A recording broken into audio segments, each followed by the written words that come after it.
আসসালামু আলাইকুম গাইস, আজকে আমরা চলে আসলাম রয়্যাল এনফিল্ড শোরুমে। তবে শোরুমটাও অনেক দিনে দেওয়ার হচ্ছে, আমরা আসতে পারি নাই, ব্যস্ততার কারণে আসতে পারি নাই। তবে রয়্যাল এনফিল্ডের উপর একটা ভালোবাসা, মানে অন্যরকম একটা টান আছেই, সেই টানে আজকে চলে আসলাম দেখার জন্য। হয়তো এখন পকেটে টাকা নেই, পরে নিব।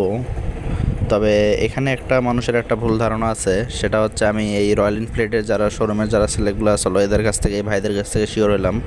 সেটা হচ্ছে যে অনেকজনেই বলে যে রয়্যাল এনফিল্ডের মাইলেজ 5 কিলো 10 কিলো এরকম দেয়।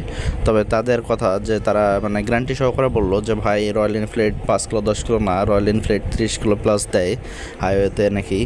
তো সেই হিসাবে আমার মনে হয় যে রয়্যাল এনফিল্ডের একটা বেস্ট বাইক। আর যেহেতু আমার একটা মনোটন বাইক আছে, সেহেতু এই মনোটনে আমি দেখছি যে এটা হচ্ছে আপনার 35 থেকে 40 কিলো যায়, সেহেতু মনে করেন যে 5 কিলো এটা তো আমার কোনো ম্যাটার না।